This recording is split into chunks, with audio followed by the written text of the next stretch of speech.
Bueno, darle gracias a Dios por la palabra del día de hoy que Dios tiene para nosotros, porque es su palabra, como siempre les he dicho, es la palabra de Dios, no es lo que yo digo, no es lo que yo pienso, sino es lo que Dios quiere que nosotros sepamos, porque todo esto sabemos que sirve para la edificación tanto de la iglesia como el crecimiento. A eso venimos. El propósito de la iglesia, como siempre lo digo, es el crecimiento en el conocimiento del Hijo de Dios y de Dios mismo. Amén. Entonces, esto es lo más importante que nosotros tenemos que entender, que lo más importante es tener ese crecimiento espiritual y ese conocimiento y entendimiento de su palabra. Porque es la única manera en que nosotros podamos crecer en fe, podemos crecer en nuestra vida diaria. Esa es la mejor manera. Vamos a darle gracias a Dios por esta palabra. Padre, en esta hora, Señor, te doy gracias, Señor, por esta palabra, Señor. Yo solamente te pido, Dios, que tanto en mi vida como en la vida de cada uno de los que estamos aquí, Señor, que sea, Señor, que traiga fruto, Señor, tu palabra, Señor, como hasta ahora, Señor, que traiga conocimiento y entendimiento, no solamente el conocimiento, sino el entendimiento, Señor, de lo que tú quieres que nosotros sepamos, Señor, para que nosotros vayamos creciendo, como siempre lo he dicho, Padre, es la manera en que nosotros podemos crecer en nuestra fe, porque la fe es algo importantísimo, lo más importante que podemos tener nosotros, el creer, el tener la conciencia que tú tienes el control de nuestras vidas y de todo lo que pasa, Señor. Te damos muchas gracias en este tiempo, en el nombre de Jesús, amén y amén. Ok, bueno, pues voy a hablar este día con mucho por referente a la fecha y a lo que pasó hace pues poquito más de 2000 años.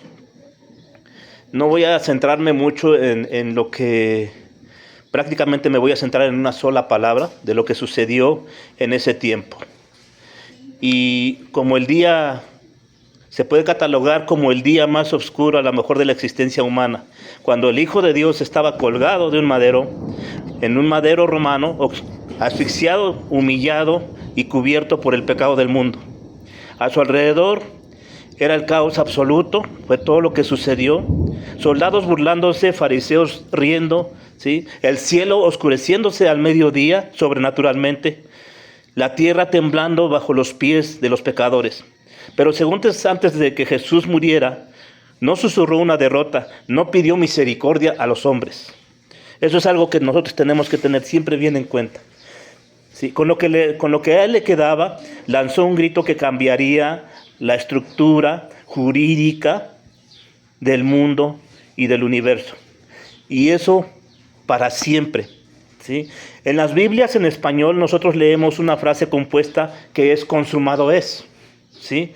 En la Biblia en español así lo vemos como tal, lo leemos como tal, consumado es. Pero en el original griego, en Juan 19:30 registra una única palabra que es tetelestai. Así lo registra. Es una palabra griega y esta no es una palabra religiosa común, no es una sentencia jurídica, sino que es una sentencia jurídica, comercial y militar. Y si realmente nosotros entendemos lo que Jesús quiso decir con esta palabra, podemos quitar el miedo al infierno, las culpas del pasado, la inseguridad sobre el futuro. Esta frase lo cambia todo. Es la división de las aguas entre religión y esfuerzo humano y el evangelio y el hecho divino.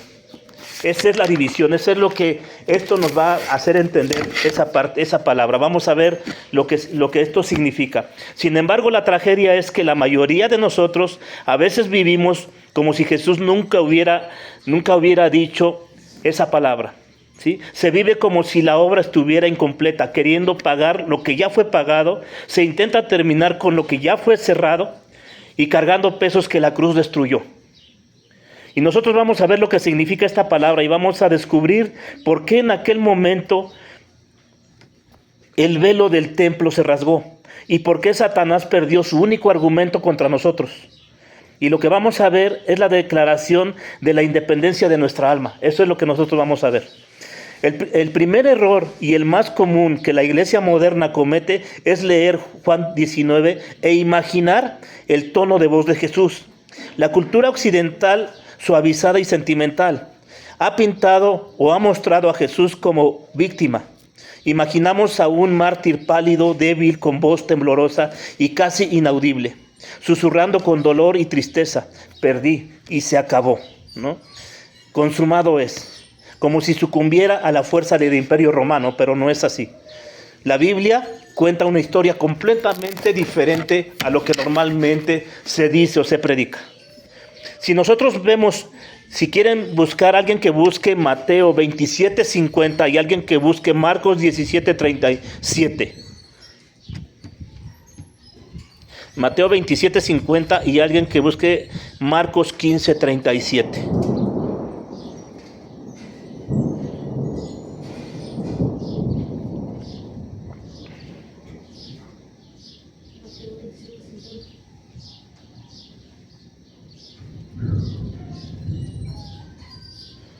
Marcos 15:37. Ajá. Ya lo tengo. Mas Jesús saliendo otra vez clamó a gran voz, entró en el espíritu. Amén. El otro. Mas Jesús dando una gran voz expiró. Ok. La Biblia, los evangelistas registran un detalle que cambia toda la escena. Dicen que segundos antes de entregar el Espíritu, Jesús clamó a gran voz. Esto es bien importante que lo tomen mucho en cuenta. A gran voz. Que en el griego es megalofón. Un hombre asfixiado con los pulmones llenos de líquido, deshidratado y torturado por horas, no tiene capacidad física para gritar. Humanamente era imposible, pero él gritó. Aquí el detalle es que él gritó, no susurró. Tetelestai no fue un gemido de un moribundo, fue el rugido de un león, porque así lo registra como tal. Fue un grito de león de Judá. ¿Sí? Él fue el clamor de un conquistador que en el último segundo de vida acababa de aplastar la cabeza de la serpiente antigua. Eso es lo que significa ese grito. ¿Sí? No nos imaginemos a un derrotado, podemos imaginar a un general que vuelve de la guerra cubierto de sangre, exhausto, herido, pero sosteniendo la cabeza del enemigo en sus manos. La cabeza del enemigo en sus manos. Sube al punto más alto del campo de batalla y grita a su ejército: la guerra ha terminado. La victoria es nuestra, el enemigo está destruido. Y fue exactamente ese sonido lo que hizo que en las piedras del Calvario, y fue ese sonido el que rasgó el velo del templo. ¿Sí? Todavía aún no sabemos, prácticamente no estamos viendo todo lo que significa. Lo vamos a ver, lo vamos a seguir viendo. El velo no se rasgó por tristeza, fue porque la barrera fue demolida por la fuerza de la obra completa, pero que estaba consumado. ¿Qué es lo que estaba consumado exactamente? ¿Qué es lo que se consumó exactamente? Muchos cristianos creen que se refería al fin de su sufrimiento, al sufrimiento físico, pero no es así. Lo que estaba consumado era la gran obra de la redención. Pensemos en la historia humana desde la puerta del Edén, cuando Dios sacrificó un animal para vestir la vergüenza de Adán y Eva. Que por cierto, hay algo que yo igual quería compartirles que a lo mejor es un poquito distinto y a la vez también tiene mucho que ver con esto. ¿Sí? Cuando Dios le pregunta a Adán, ¿dónde estás? No era porque Dios no supiera en dónde estaría o dónde estaba. Lo hacía porque Adán ya no sabía dónde estaba él mismo. Era una pregunta totalmente espiritual lo que hizo Dios. En hebreo la pregunta estaba cargada de relación, estaba cargada de comunión. Dios no estaba buscando información, estaba buscando comunión. Él no estaba preguntando en qué parte del huerto estás, ¿sí? Sino que estaba diciendo, ¿dónde está el hijo que caminaba conmigo? ¿Sí? En el primer diálogo no fue condena, sino que fue una búsqueda de Dios. La voz que creó el cosmos, la voz que creó el universo, ¿sí? Buscando a un hombre roto detrás de unas hojas. Eso es gracia pura, de lo más puro. Había cambiado el sonido de la voz de Dios por el sonido de la vergüenza, por eso se escondió. Y justo aquí es donde empieza la historia humana, personas escondiéndose del único que puede encontrarlos. ¿Sí? De hecho, Efesios 2:1 lo describe perfectamente. Estábamos muertos en delitos y pecados. Y muertos no significa inexistentes, significa que estábamos desconectados de la vida. Y eso es lo que Adán no entendió. ¿Sí? La cosa es que Cristo es la respuesta a esa pregunta de miles de años. Después vuelve a hacer la misma pregunta. Esta vez Él mismo descendió al huerto del dolor. Cuando Jesús clama en la cruz, Dios mío, ¿por qué me has desamparado?, es inevitablemente el recuerdo a esa primera pregunta: ¿de dónde estás? ¿Sí? Ese es el recuerdo. Pero resulta que en el Edén el hombre se escondió el rostro de Dios. Pero en el Calvario Dios escondió su rostro a causa del hombre. ¿Sí? Adán rompió entre los árboles, lo que Adán rompió entre los árboles, ahora Cristo restaura entre dos maderos. En el Edén el hombre se escondió y en la cruz Dios expuso, ¿sí? Y lo que comienza con ¿dónde estás?, termina con un consumado es.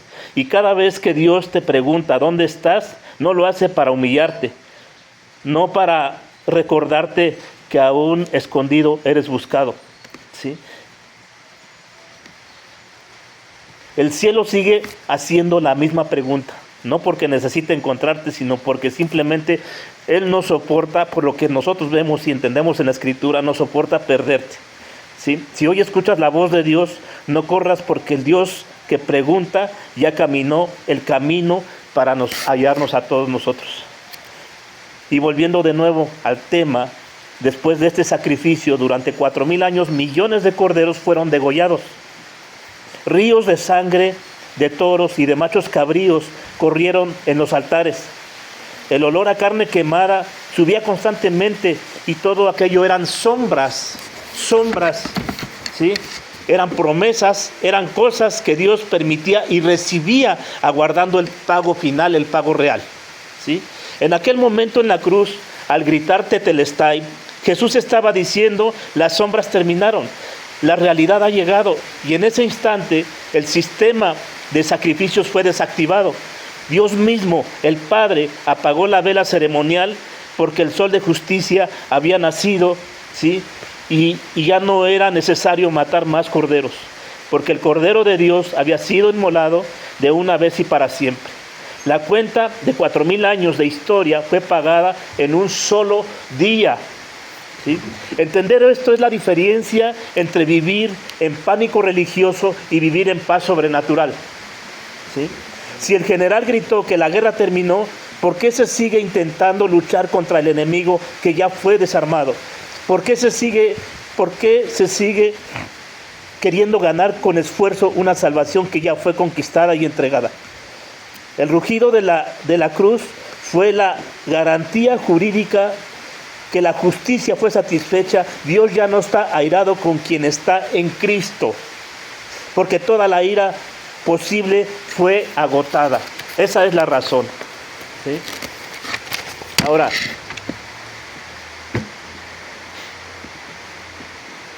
en aquel día oscuro, el león rugió: la obra está completa y nada de lo que hagas podrá mejorar lo que ya es perfecto, ¿sí? Para entender el porqué del poder de la palabra Tetelestai, necesitamos hacer algo que a veces la mayoría de los predicadores modernos olvidan. Necesitamos salir de la teología e ir a las calles del Imperio Romano, ¿sí? Esta palabra no era un término litúrgico o sagrado usado solo por sacerdotes en el templo, ¿sí? Al contrario, era una palabra comercial jurídica usada en el mercado, en los bancos, en los tribunales de Roma. En el siglo XIX y XX principalmente, los arqueólogos excavaron en el Medio Oriente y encontraron miles de papiros antiguos, catalogados en parte como basura del mundo antiguo, ¿sí? Eran recibos de impuestos, facturas de mercancías, registros de préstamos y documentos de esclavitud. Eso fue lo que encontraron. Y notaron algo muy fascinante en muchos de esos documentos. Cuando una deuda era cancelada, el cobrador escribía una única palabra griega transversalmente. En el documento, normalmente en letras grandes, se veía la palabra Tetelestai, ¿sí? Ese significado, ¿sí?, práctico, totalmente pagado, ¿sí?, liquidado, cuenta cerrada. Eso es lo que significa Tetelestai en esos documentos, ¿sí? No significaba parcialmente pagado ni renegociable, significaba que aquella situación legal dejaba de existir. También el sistema penal, cuando un prisionero cumplía su condena en la cárcel y era liberado, el oficial romano escribía tetelestai en su registro criminal. Aquel nombre ahora era libre, nadie podía arrestarlo de nuevo por el mismo delito. Y eso es hasta el día de hoy. Sabemos que hoy la justicia tampoco puede juzgarte 2 veces por un mismo delito. Hasta el día de hoy sigue esa parte, ¿sí? Entonces la justicia habría sido satisfecha para poder explicar, todos nosotros nacemos con una deuda infinita ante el Supremo Tribunal de Dios. Nuestros pecados no solo son errores o fallas de carácter, ¿sí? Son crímenes contra el Rey del Universo. Cada mentira o pensamiento malo, orgullo y muchas cosas más, todo está registrado. La ley de Dios es perfecta, inmutable y exige un pago, como siempre lo hemos dicho. ¿Y cuál es la moneda de pago de la ley divina?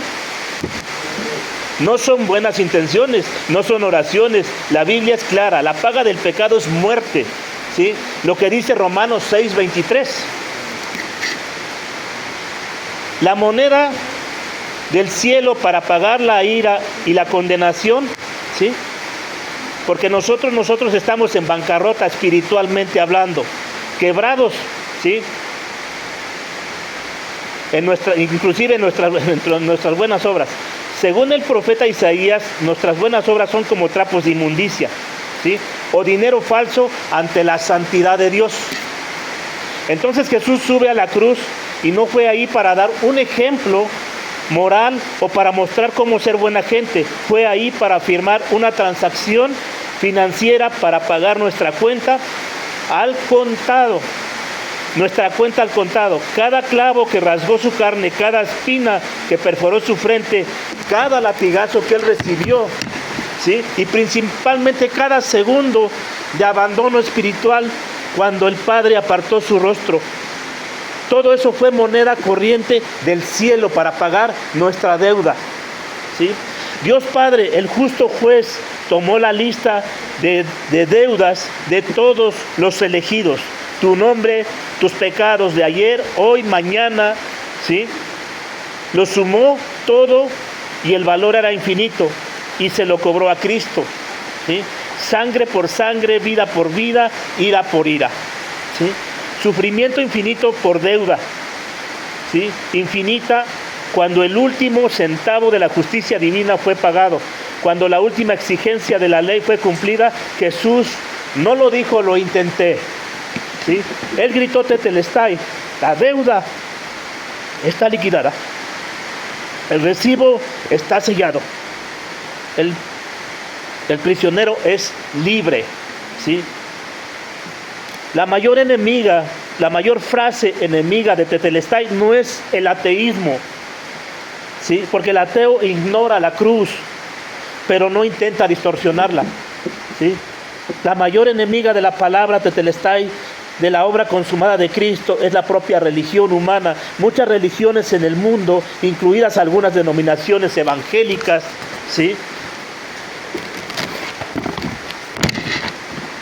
se resumen en palabras o enseñanzas como: haz esto para ser aceptado, haz aquello para ser perdonado, sube a la escalera y paga el precio, mejora y merece, ¿sí? Puedes inclusive sudar sangre, pero nunca vas a salir del lugar donde estás, ¿sí? El cristianismo verdadero, el evangelio de la cruz, se resume en otra palabra, ¿sí? La escalera bajó, Dios bajó, el precio fue pagado, ¿sí? El problema es que el corazón humano es adicto al mérito propio. Somos por naturaleza orgullosos y en el fondo queremos llegar al cielo golpeándonos el pecho para decir: Él pagó, pero yo me esforcé, ayuné, fui bueno y fui mejor que mi hermano, ¿sí? Queremos tener una pequeña participación en la salvación para poder reclamar una pequeña parte de la gloria, y de esa gloria que Dios no comparte con nadie. Dios no comparte su gloria con nadie, lo sabemos. Tetelestai destruye el orgullo humano.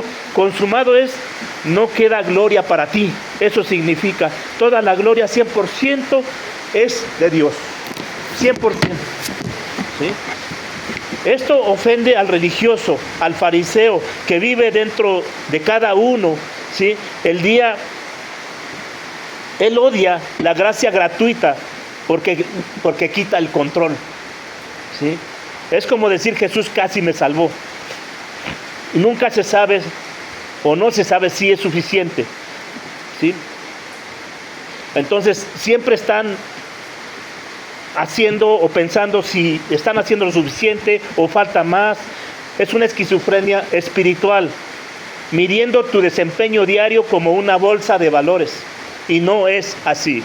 Intentar agregar tus obras a la obra redentora de Cristo es como intentar encender una lámpara para ayudar al sol a iluminar el mediodía. Así es. Todo esto no es solo inútil, es un insulto querer nosotros hacer algo así. La palabra tetelestai inaugura el descanso de la fe. Eso significa. El autor de Hebreos dice, pero los que hemos creído entramos en el reposo, ¿sí? El reposo no es pereza, es el verdadero cristiano. Trabaja más que cualquiera, ama, sirve, sacrifica, pero todo lo hace a partir de la gratitud, no del miedo. No obedece para ser salvo, obedece porque ya es salvo. Esa es la diferencia, ¿sí? Obedece para ser salvo, no obedece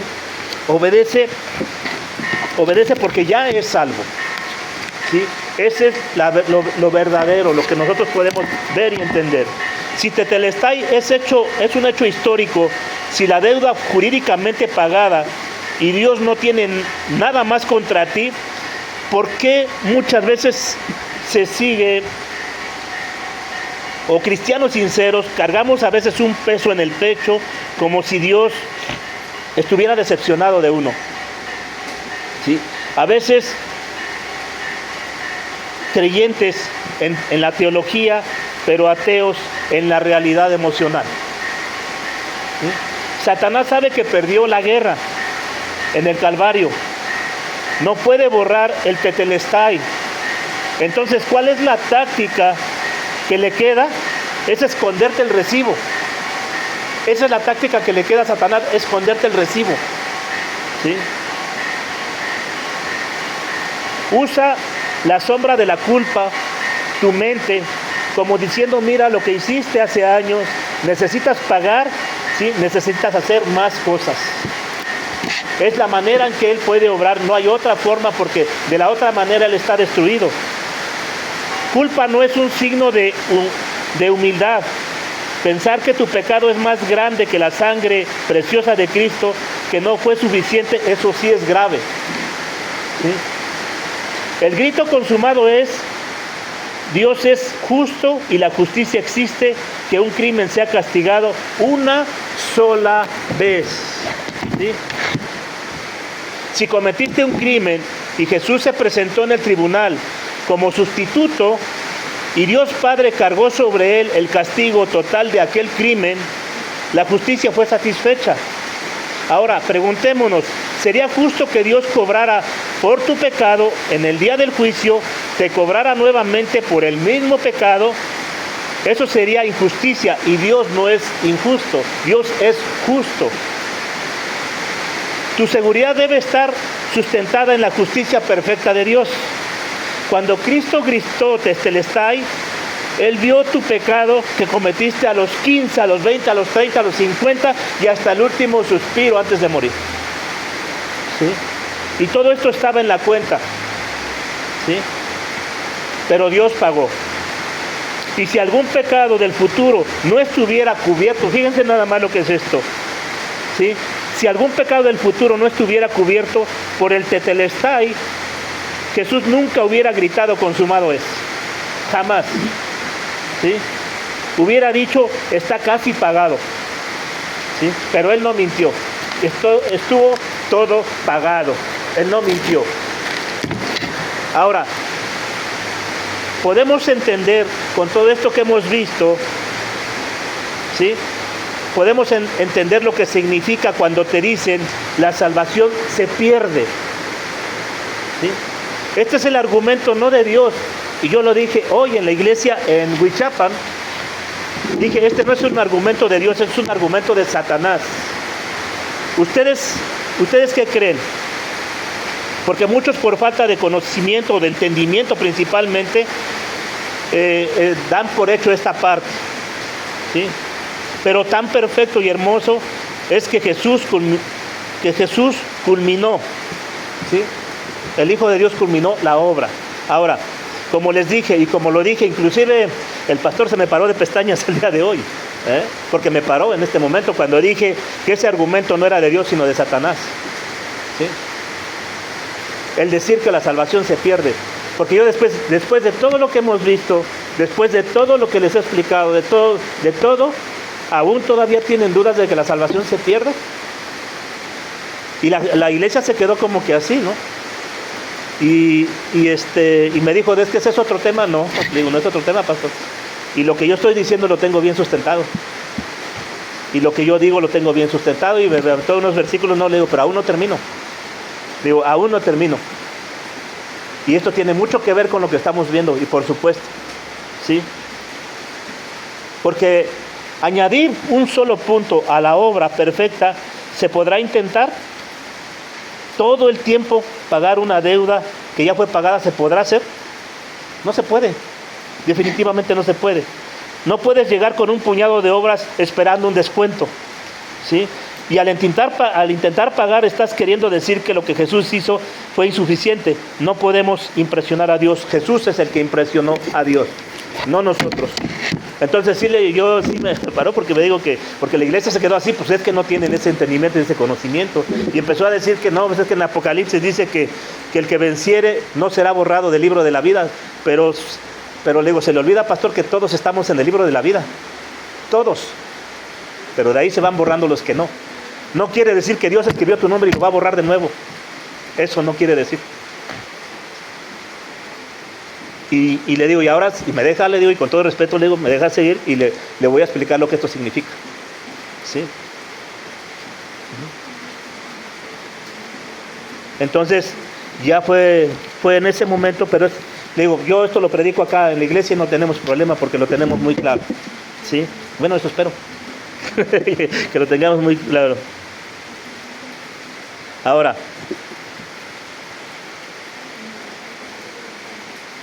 para empezar, la salvación nunca fue posesión nuestra, en primera, ¿sí? ¿En dónde o quién dijo que la salvación está bajo nuestra custodia? ¿En dónde? Dice que la salvación está bajo nuestra custodia, ¿sí? Dios es quien salva, guarda y sostiene, ¿sí?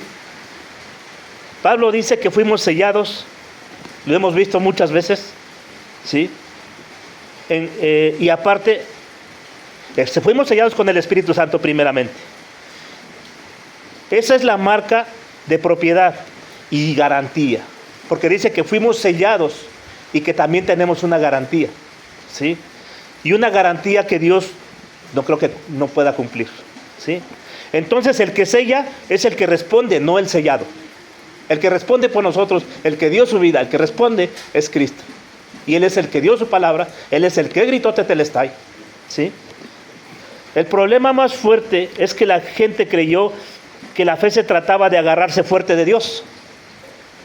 Y el problema es que la fe bíblica se trata de ser agarrado por Dios. ¿Por qué les digo esto? La Biblia dice que nadie arrebatará las ovejas de su mano. Nadie arrebatará. Entonces, ¿quién te tiene agarrado? Dios. Dice, nadie arrebatará. ¿Sí? Entonces la seguridad no está en nuestras fuerzas, sino en la suya, en la de Dios. Es la salvación una unión viva. También lo hemos visto y estudiado mucho aquí. Un contrato se puede romper, pero resulta que la salvación no es un contrato que sea revocable. En ninguna parte de la Biblia lo vas a encontrar que sea un contrato revocable, que el sello sea roto. En donde dice que el sello del Espíritu Santo que mora en nosotros se puede romper. En donde dice que la garantía se puede perder. ¿Sí? Entonces, es una unión define nuestra identidad. La Biblia nos dice, fuimos puestos en Cristo. Eso es lo que nos dice la Biblia. Lo dice una cantidad de veces en Cristo, en Cristo, en Cristo. Más de 200 veces la palabra en Cristo. ¿Sí?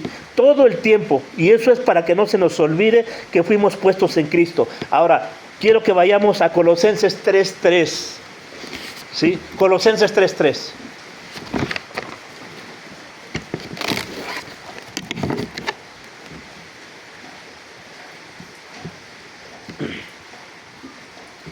Esta es una joya de versículo porque te da precisamente lo que estoy hablando y lo que esto significa.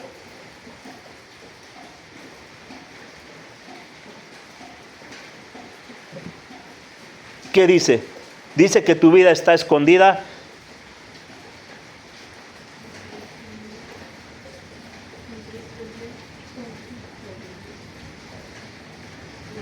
Dice que tu vida está escondida en Cristo, en Dios. O sea, tu vida, mi vida, ¿sí? Entonces, muchas veces lo que pasa es que los que se preguntan, entonces, ¿qué pasa con los que se van de la congregación? Nunca tuvieron esa vida, así de simple.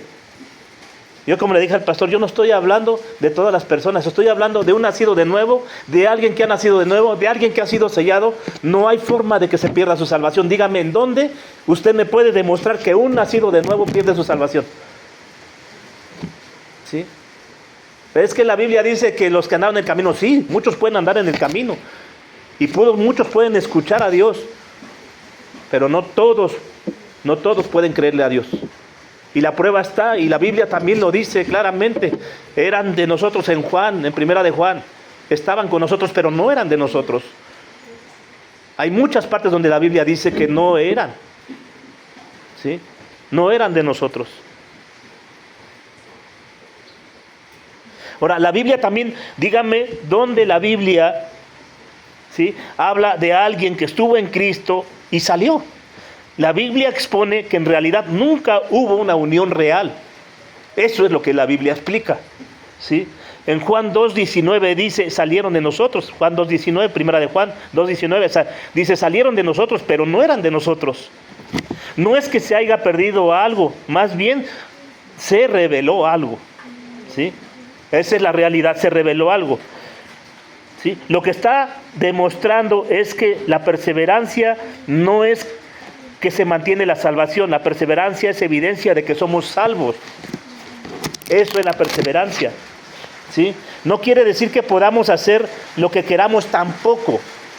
Porque dice el pastor al último, me dijo, es que luego aquí, con lo que dices que la salvación no se pierden, entonces podemos hacer, no, porque una persona nacida de nuevo jamás va a tener ese pensamiento. Nada va a ser el pensamiento de, bueno, yo ya soy salvo, me voy a los bailes, me voy a tomar, me voy a hacer esto, voy a hacer otro. Jamás vas a tener ese pensamiento, porque eres un nacido de nuevo. Así es, o sea, ¿cómo tú puedes tener esa mentalidad? Jamás. Inclusive Pablo, pensando también en que la gente creyera eso, cuando dijo, pecaremos más para que la gracia de Dios abunde, ni lo mande Dios. Él mismo. Fíjate, Dani, que yo creo que en ese sentido lo podemos definir bajo ese término, ¿no? Claro. La salvación no se pierde. No. La salvación no cualquiera la quiere. Exactamente. Exactamente, así de esa manera. Cuando ya Sí. el Espíritu Santo entrando en ti, realmente si no hace lo que para que el mismo Espíritu Santo poderlo discernir. Así es. Te disminuye cuando tú vas a hacer algo que no es un propósito verdadero de Dios. Ahora, ¿por qué no podemos llegar a eso? Porque cuando estás en Cristo, tu vida produce fruto. Produce frutos. ¿Sí? Y no son frutos de cosas del mundo. ¿Sí? Eso es lo que nosotros tenemos que entender. Produce frutos. La salvación produce frutos. La justicia del Señor nos sostiene. Y de esto se trata, ser una nueva criatura, la vida nueva. La salvación no se pierde porque no es algo que nosotros administremos. No es algo que nosotros estemos administrando, ¿sí? Es la obra que Dios inició y que Dios sostiene y completa. ¿Sí? Eso es lo que significa. ¿Sí?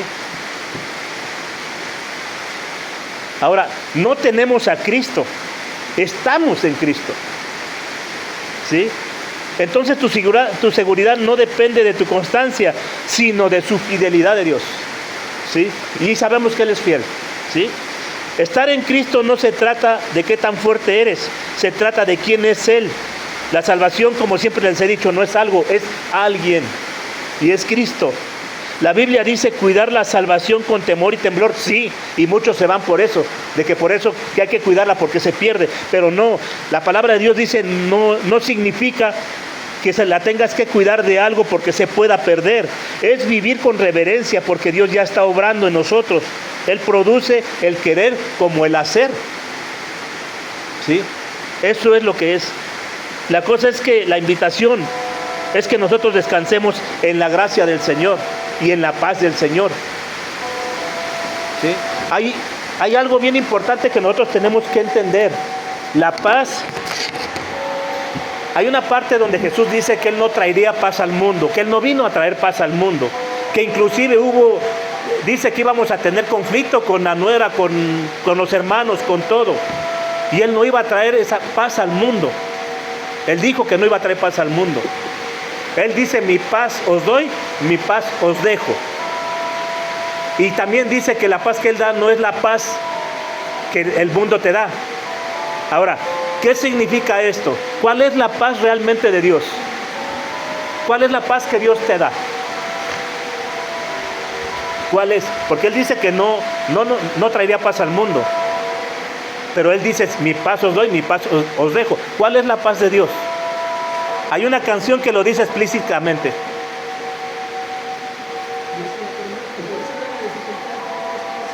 La paz de Dios es que a pesar de la dificultad, a pesar de la tormenta, tú tienes paz y confianza en aquel que tiene el control.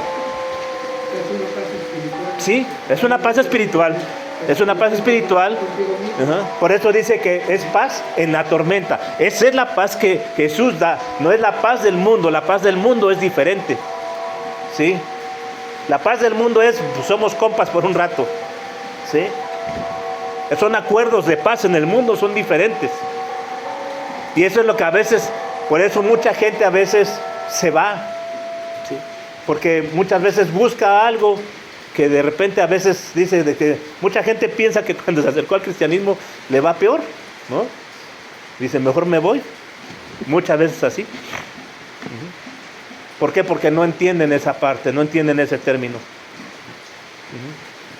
Pero en realidad yo le dije al pastor, dice, ahora sí ya lo puedo entender.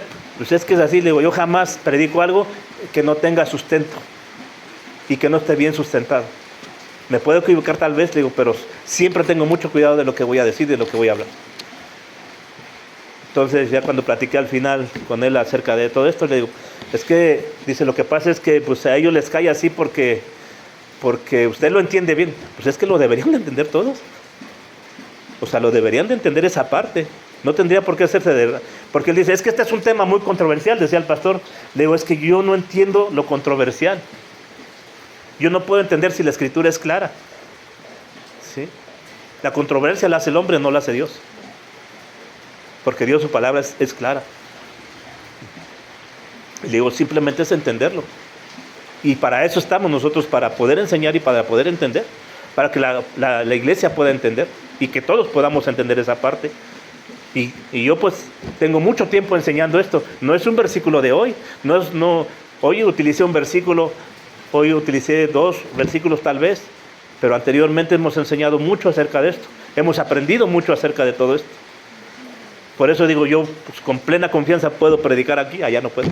Allá ya no pude. Y es que esa es la diferencia entre denominaciones, o interpretación, ¿no? Porque los calvinistas hablan de una cosa y los luteranos hablan de otra cosa. Sí. ¿No? Entonces, los calvinistas dicen que la salvación sí se pierde, ¿no? Ajá, exactamente, pero digo, Los luteranos dicen, palabra de hombre, realmente, porque la escritura enseña algo bien diferente. Lo que pasa es que a veces no hay la comprensión, no hay el entendimiento, no hay el discernimiento de la palabra, eso es lo que pasa. Entonces, pues yo sí tengo mucho cuidado porque yo para poder predicar esto siempre tengo que buscar los argumentos de los contras para poder estudiarlos y saber que pues no estás equivocado. Y como decía el pastor, yo le dije, porque sí le dije, no, pues es que en el libro de la vida están anotados todos los nombres y de ahí se van borrando los que no y los que no se van, los que van venciendo, los que están, se van quedando. Pero no es que de repente, ¿cuántas veces con qué pecado tú puedes estar inscrito y con qué, puedes estar borrado y con qué puedes estar inscrito de nuevo? No se trata de eso. No se trata de que si te portas mal te voy a borrar, si te portas bien te voy a escribir de nuevo. ¿Con cuántos pecados o con qué pecados se pierde la salvación? ¿Cuánto tenemos que hacer para perder la salvación? Entonces por eso la palabra de hoy es descifrar lo que Jesús dijo y descifrar lo que es la palabra que Él gritó y lo que Él dijo y lo que significa pagado, terminado, obviamente pues para los redimidos, ¿sí? Pero un redimido jamás en la Biblia vas a encontrar o un nacido de nuevo que se pierda, jamás. Amén. Espero que, esto haya sido de mucho, ahora sí que de bendición para cada uno de nosotros. Para mí sí, estudiar toda esta parte, entender esta parte para mí ha sido de mucha bendición. Todo lo que el Señor me ha enseñado hasta el momento, ¿no? Entonces, pero sí he tenido mucho cuidado de poder estudiar las contras, lo que dicen. Y pues corroborarlo con la misma palabra de Dios para que pues podamos tener la seguridad de lo que estamos hablando. Pero sí me paró sí me paró cuando dije eso, porque todos se quedaron, porque algunos contestaron que la salvación se perdía,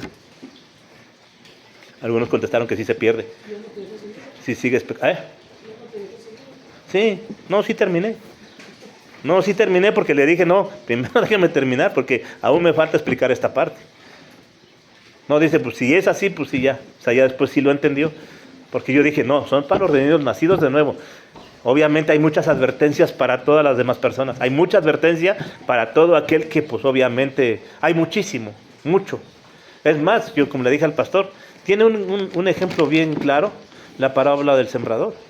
En algunos cae, algunos escuchan, algunos, o sea, ahí se va viendo, ahí es. Entonces, al final, ¿quién quedó? El que da fruto, ¿sí o no? ¿Se puede perder? El que da fruto. Es fértil. Y es que realmente en la iglesia son pocos los que son salvos. Entonces, sí, en general. Entonces, por eso es importante la enseñanza, por eso es importante el tener realmente claro lo que esto significa. ¿Sí? Porque como les dije, es que esto te quita el temor. Te quita el temor al infierno, y te da la seguridad. O sea, de que está pagado, de que estás, ¿sí? Que la ira fue absuelta, todo, ¿no? La ira de Dios contra ti. Entonces nosotros podemos ver esa parte. Si no, pues de qué serviría que Cristo hubiera venido, ¿no? Precisamente por eso vino, porque nosotros no podíamos hacer nada. No teníamos cómo qué, ni con qué. Esa es la razón por la que Él vino. Porque nosotros no teníamos con qué. Como les dije, estábamos en bancarrota espiritualmente. En eso estábamos. Entonces, esa es la realidad. Y lo que la Biblia enseña es esa parte. ¿Sí? Bueno, Padre, en esta hora, Señor, te doy muchas gracias, Señor, por esta palabra que ha sido de mucha bendición, a lo mejor de controversia en algún momento, Padre, pero tu palabra es clara, Señor, es fiel y verdadera. Y en el nombre de Jesús, Señor, yo te doy gracias por ese entendimiento y ese conocimiento que adquirimos todos cada día, cada vez que nosotros estamos en este lugar. Te doy muchas gracias, Señor, y te pido que tu Espíritu Santo siga dando revelación tanto a mis hermanos como a mí, para que podamos entender tu palabra cada día y podamos ser cada día más parecidos al varón perfecto, como dice tu palabra. En el nombre de Jesús te doy gracias. Amén y amén.